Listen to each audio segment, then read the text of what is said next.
माजिवडा उड्डाणपूल आनंदनगर कासरवडवली नाका येथील रस्ते दुरुस्ती कामाची आयुक्त सौरभराव यांनी केली पाहणी। पावसाने हलकी उसंत दिल्यामुळे सोमवारी ठाणे महानगरपालिका क्षेत्रातील रस्ते दुरुस्तीची कामे मेट्रो आणि सार्वजनिक बांधकाम विभाग यांनी सुरू केली आहेत। या कामाची पाहणी महापालिका आयुक्त सौरभराव यांनी सोमवारी सायंकाळी केली। माजिवडा उड्डाणपूल येथे एकेका मार्गिकेवरील वाहतूक वळवून सार्वजनिक बांधकाम विभागामार्फत खड्डे भरण्याचे काम सुरू असताना आयुक्तराव यांनी त्या ठिकाणी भेट दिली। रात्रीपर्यंत सगळे खड्डे भरून रस्ता वाहतूक योग्य करावा असे निर्देश त्यांनी दिले। तसेच रस्ते दुरुस्ती करताना त्यामुळे अनावश्यक उंचवटा तयार होऊन दुचाकी स्वारांची गैरसोय होणार नाही याची दक्षता घेण्याची सूचनाही राव यांनी केली। यावेळी अतिरिक्त आयुक्त प्रशांत रोडे, कार्यकारी अभियंता सुधीर गायकवाड, संजय कदम आदी उपस्थित होते। माजिवडा उड्डाणपुलाखाली रस्ते दुरुस्तीचे कामही यावेळी आयुक्तराव यांनी पाहिले। त्यानंतर मेट्रोद्वारे आनंदनगर नाका आणि कासरवडवली नाका येथे सुरू असलेल्या कामाची पाहणी आयुक्तराव यांनी केली। कासरवडवली नाका येथील बॅरिकेडिंगचे क्षेत्र कमीत कमी करून हा नाका मोकळा करावा। त्यामुळे उजवीकडे वळणारे यू-टर्न घेणारे यांना जास्त जागा मिळेल आणि त्या भागातील वाहतूक कोंडी कमी होईल। येत्या 2 ते 3 दिवसात येथील वाहतुकीसाठी अधिकची जागा उपलब्ध करून द्यावी असे निर्देश आयुक्तराव यांनी मेट्रोच्या अधिकाऱ्यांना। सर्व नागरिकांना आवाहन करण्यात येत आहे की सध्या डासांमार्फत पसरणाऱ्या डेंग्यू या आजाराचा प्रसार रोखण्यासाठी प्रत्येकाने पुढील प्रमाणे कार्यवाही करावी। डेंग्यू आजार एडिस इजिप्टी हा डास चावल्याने होतो।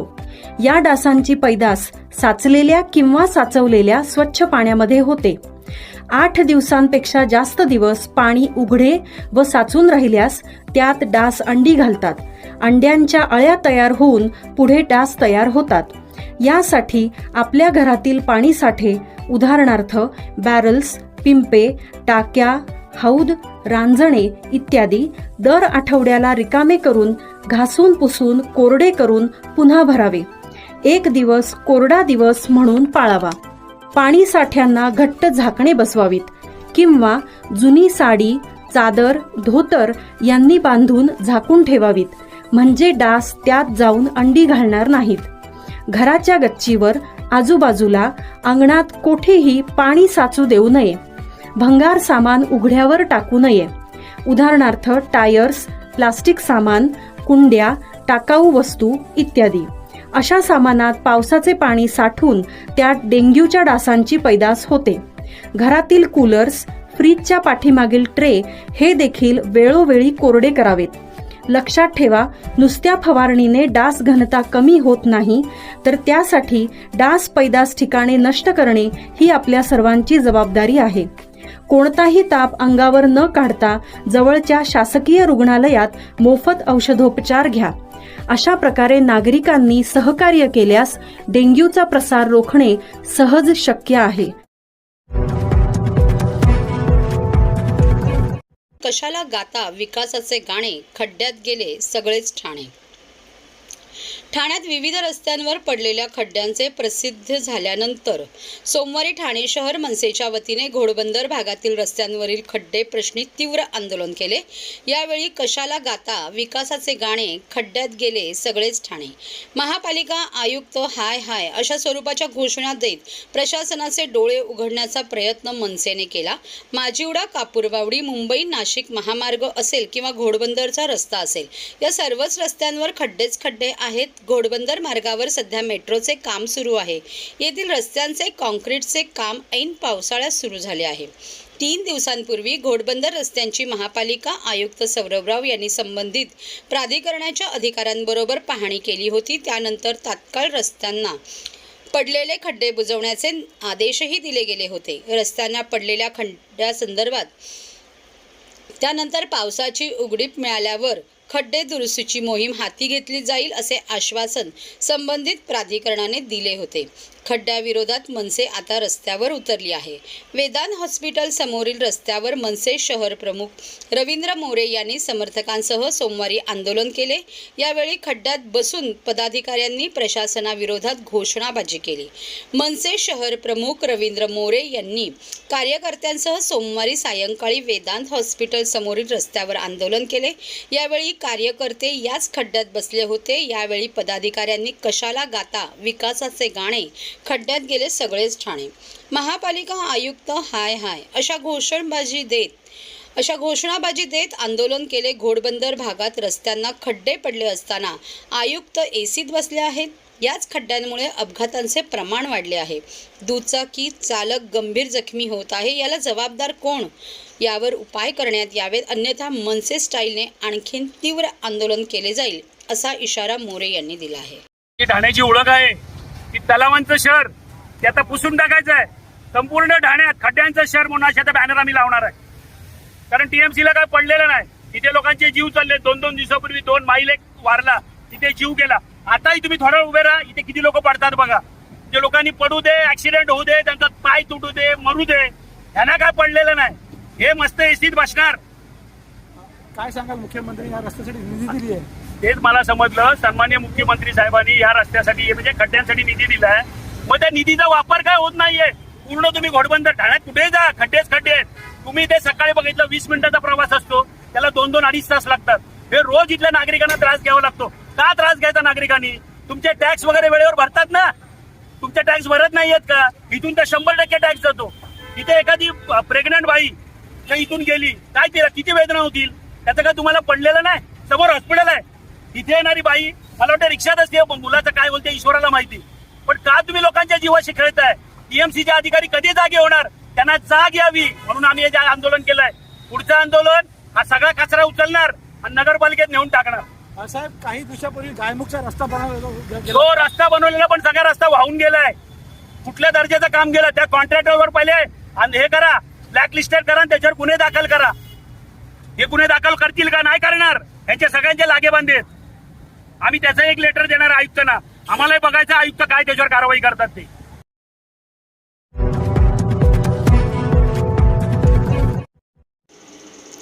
आनंद विश्व गुरुकुल आयोजित भात लावणी उपक्रम व छोटा कमांडो प्रशिक्षण यशस्वीरित्या संपन्न. शारदा एज्युकेशन सोसायटी संचलित आनंद विश्व गुरुकुल ठाणे आयोजित भात लावणी व छोटा कमांडो प्रशिक्षण शनिवार दिनांक 13 जुलै 2024 व रविवार दिनांक 14 जुलै 2024 या ठिकाणी मुक्काम सावरोली, सोगाव, शहापूर या ठिकाणी आयोजित केले होते. या उपक्रमासाठी संस्थेचे अध्यक्ष माननीय श्री विलास टुसे सर व सचिव माननीय डॉक्टर श्री प्रदीप ढवळ सर यांची प्रेरणा मोलाची ठरली. शाळेच्या मुख्याध्यापिका डॉक्टर सौ वैदेही खोळंबकर यांच्या मार्गदर्शनाखाली इयत्ता 4थी ते 8वीच्या विद्यार्थ्यांनी या उपक्रमात सहभाग घेतला.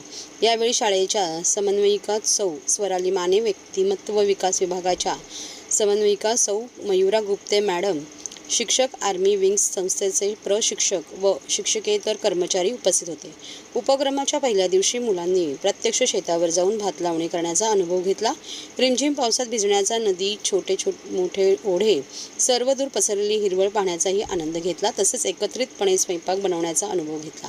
यावेळी मुलांच्या चेहऱ्यावर एक वेगळंच हसू जाणवलं. उपक्रमाच्या दुसऱ्या दिवशी मुलांना आर्मी विंग्स संस्थेच्या प्रशिक्षकांनी धनुर्विद्या, रायफल शूटिंग, अडथळा शर्यत आणि वेगवेगळ्या शारीरिक प्रशिक्षण दिले. ग्रामीण जीवन जवळून पाहता आलं. तसंच गावातील राईस मिल दाखवण्यात आली व त्याविषयी माहिती देण्यात आली. संस्थेच्या सर्व पदाधिकारी, शाळेच्या मुख्याध्यापिका, समन्वयिका, सर्व शिक्षक, प्रशिक्षक, पालक, शिक्षकेतर कर्मचारी या सर्वांच्या सहकार्याने हा 2 दिवसीय उपक्रम यशस्वीरित्या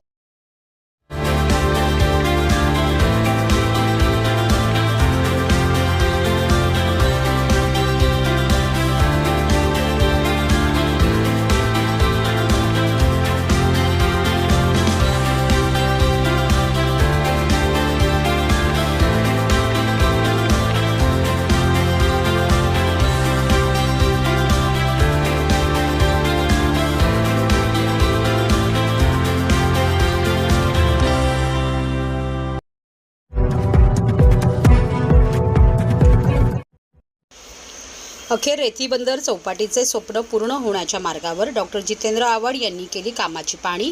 येत्या 3 महिन्यात चौपाटी खुली होणार. मी स्वप्न दाखवत नाही तर सत्यात उतरवतो. ठाणे पारसिक मुंब्रा येथील रेती बंदर चौपाटीचे काम अंतिम टप्प्यात आले आहे. पुढील 2 ते 3 महिन्यात या चौपाटीचे काम पूर्णत्वास येणार असून मुख्यमंत्री एकनाथ शिंदे हे उद्घाटन करतील. तो त्यांचा अधिकार आहे, अशी माहिती राष्ट्रवादी काँग्रेस शरदचंद्र पवार पक्षांचे राष्ट्रीय सरचिटणीस डॉक्टर जितेंद्र आव्हाड यांनी दिली. दरम्यान मी स्वप्न दाखवत नाही तर ते सत्यात उतरवतो. मी आश्वासन देत नाही, मी काम करतो, अशा शब्दात शरद पवार गटाचे आमदार जितेंद्र आव्हाड यांनी अप्रत्यक्षपणे अजित पवार गटावर टीका केली. आम्ही केवळ निधी आणतो असे म्हणत नाही, तर प्रस्ताव तयार करून मंजूर करून ती कामे पूर्ण करतो, असेही ते म्हणाले. सोमवारी डॉक्टर जितेंद्र आव्हाड यांनी पारसिक चौपाटीची पाहणी केली. यावेळी ते म्हणाले की 2009 पारसिक चौपाटीचे स्वप्न पाहिले होते.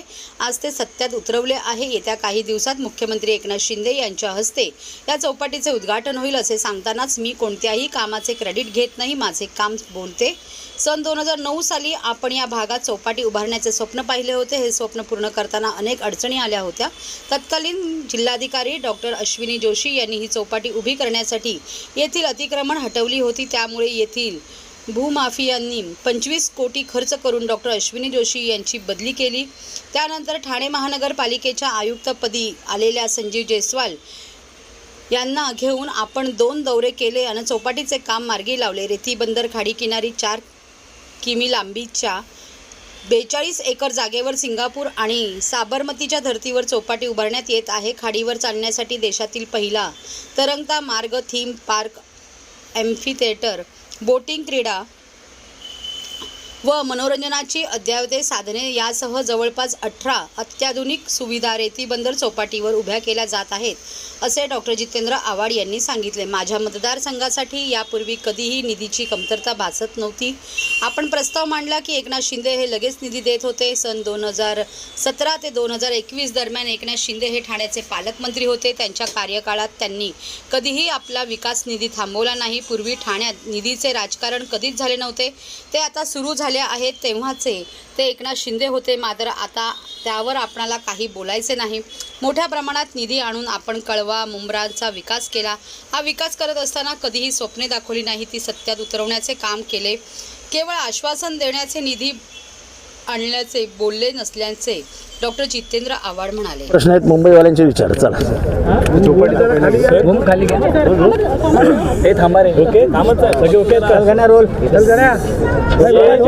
चौपाटीचा जो कायापालट होणार झालेला नाहीये, रखडलेली देखील काम आहे. नाही हे असं चुकीचं बोलू नका. चौपाटीचं काम व्यवस्थित सुरू झालेलं आहे. काम करायला थोडा उशीर लागतो, तो सगळीकडेच लागतो, पण ज्या क्षेत्राकडे ग्रामीण म्हणून बघितलं जायचं आणि जिथे कधी विकासच झाला नव्हता, तो कसा होतोय हे दाखवण्याचं हे उत्तम उदाहरण आहे. आणि ह्याच्यामध्ये IAS ऑफिसर्सचा जो महत्त्वाचा सहभाग आहे. अश्विनी जोशी कोर्टामध्ये जाऊन त्यांनी हा प्लॉट मोकळा केला. या प्लॉटमध्ये जे कोणी होती त्यांना खाली करण्याचं काम जयस्वाल यांनी स्वतः उभं राहून केलं. ह्याचं डिझायनिंग त्यांनी स्वतः केलं, मला दाखवलं. आणि ह्याच्यात सर्वात महत्त्वाची भूमिका असते पैशाची. मी माननीय एकनाथ शिंदे साहेबांचा आभारी आहे की त्यांनी माझे प्रस्ताव जेव्हा गेले आणि त्यांना सांगण्यात आलं की जितेंद्र आव्हाडांचा प्रस्ताव आहे, त्यांनी कधीही राजकीय भूमिका घेऊन माझे प्रस्ताव अडवले नाहीत. आणि ते म्हणजे ते मला कानात येऊन सांगायचं म्हणा, जितेंद्र तुझा एवढा प्रस्ताव आला पास केला. राजकीय वैर म्हणजे राजकीय वैर वैचारिक वैर असतं, ते व्यक्तिमत्वावर व्यक्तीशी घ्यायचं नसतं, जे आजकाल घेत आहेत. आणि आता मला महाराष्ट्र शासनाच्या अर्थनियोजन खात्याकडनं निधीच नको आहे. मला जे महाराष्ट्राला कळवायचं होतं ते कळून झालं की मला हरवण्यासाठी अजित पवार काय काय करतायत हे माझं सांगून झालं. बघूया आता काय होतंय. म्हणा स्वतःच्या मतदारसंघातली सभा यशस्वी करा आणि मग दुसऱ्याच्या मतदारसंघात लक्ष द्या. विकास कामावर कुठेतरी आळा बसेल, त्यामुळे कशाला निधी न दिल्यामुळे. अरे माझा विकास कामं माझी विकास कामं झाली आहेत. आता निधीवर निधी 100 कोटी रुपये आणणार. खर्च कुठे करणार? थोडं कामाचं 100% कुठल्याच शहरातली होत नाही. ना मुंबई शहरामध्ये कामच करावी लागली नसती. आता मुंबई शहराचा निधी हा वापरतायत ना, सरकार वापरतंय ना. सगळ्या FDs होत आहेत त्या मोडून काम करतंय ना. मग त्या निधी तो कोणाचा निधी आहे? अहो शहरी भागात सरकार पैसा देत नसतं, 15-2 ही योजना असते ग्रामीण रस्त्यांसाठी, ती ग्रामविकास मंत्र्यांकडे असते. तुम्ही जा आता गिरीश महाजनांच्या बंगल्यावर 100 आमदार सापडतील 15-2 वर सह्या घेण्यासाठी. हे ज्यांना विधानसभा कळत नाही, विधानसभेत मंत्रालयातलं अर्थ नियोजन कळत नाही, ते बोलतात त्यांनी किती आणलाय किती आणलाय. महानगरपालिकेचा प्रस्ताव या रस्त्यांचे पास झाले ते कोणाच्या सहीवर झाले?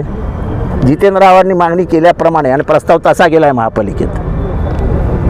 म्हणजे पार हा कोण विनय म्हणजे तो तिथला पहिला टप्पा जो विसर्जन घाट येतो तो तिथपासनं ते भारत गिअरपर्यंत हा सगळा रस्ता हा माझ्या प्रस्तावावर झाला आहे. 90 फीट रोड म्हणजे तो नवीन रस्ता तो माझ्या प्रस्तावावर झाला आहे. माझं मी करत नाही, पण आगी सगळ्यांनी मिळून जे काम केलं आहे ते दिसतंय. श्रेय लाटाला सुरुवात नाही मला काय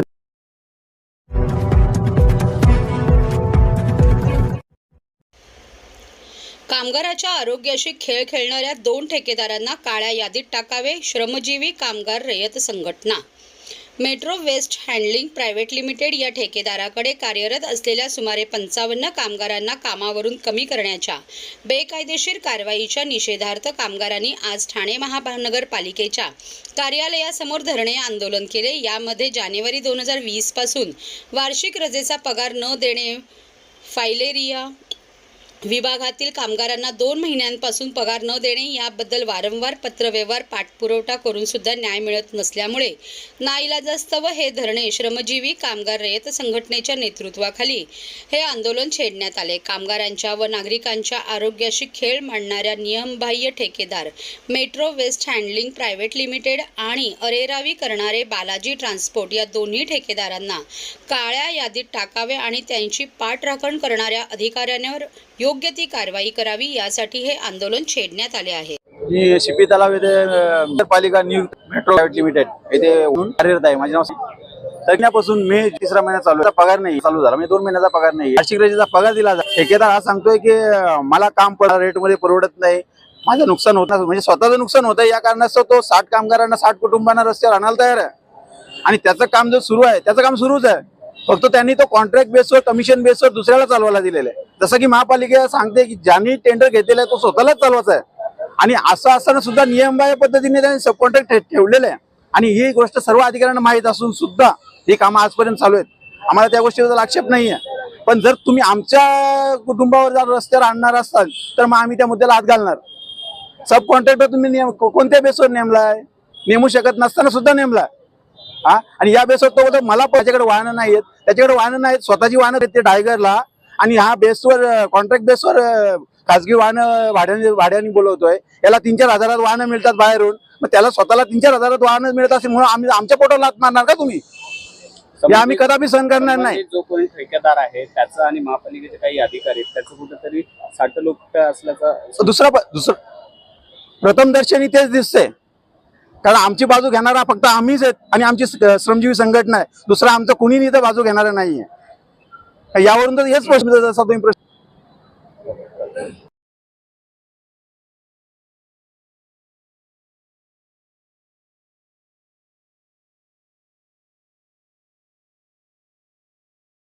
मेट्रो वेस्ट हँडलिंग कंपनीला पालिकेने गेले 10 महिने ठाणे महानगरपालिकेकडे डम्पिंग ग्राउंड अवेलेबल नसल्यामुळे त्यांच्या गाड्या चालत नाही म्हणून कामगारांना त्यांनी घडलेली आहे. ते कचऱ्याचा तिथे हिमालय तिकडचा ठेकेदार डंपर लावून बाहेर ड्रायव्हरांना बोलून काम आणि आपले जे दाखवून काम करते कर्मचारी त्यांना त्यांनी नोटीस दिलेली आहे आणि त्यांना कामावरून काढलेलं आहे.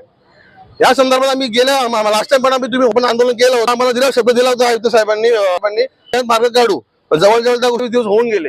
काल पण त्या मीटिंग मध्ये कामगारांच्या असं कोणच नाहीये. ठेकेदारच्या बाजूने सगळं मॅक्सिमम लॉस काही त्याला प्रॉफिटच होत. त्यांनी जो सब ठेकेदार ठेवलेला आहे त्याला कमी रेट मध्ये देतो आणि तो महापालिकेकडून ऑलरेडी जास्त रेट घेतोय, त्याच्यामुळे काढून काही निघणार नाहीये. तरी तो वाल की मला लॉस म्हणून मी काम कामावरून आणि त्यांनी जूनच्या पगार मे आज 2 कामगारांनाच पगार नाहीये. कशी परिस्थिती काय त्यांनाच माहिती आहे. सनी केलेलं आहे. आम्ही कुठेतरी बसू, जो 2 महिन्याचा पगार येत नाही तो पण राहू, आमच्या फॅमिलीला पण घेऊ.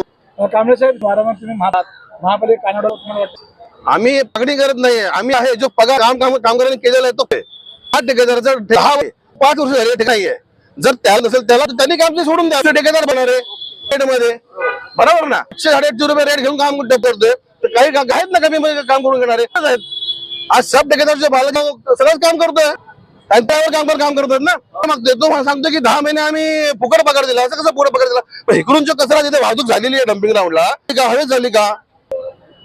विषय महापालिका काय म्हणते की तुम्ही आमचं एक लिमिट बाजू घेऊ. आम्ही प्रिन्सिपल महापालिकाच आहे ना, 12 वर्ष कामगार काम करतायत, कित्येक ठेकेदार येऊन गेले पण कामगार तेच राहिले. आज हा मेट्रो हँडलिंग आला आणि हा सांगतो की तुम्हाला लेटर दिला की तुम्ही निघून जायचो, असं कसं होऊ शकतं?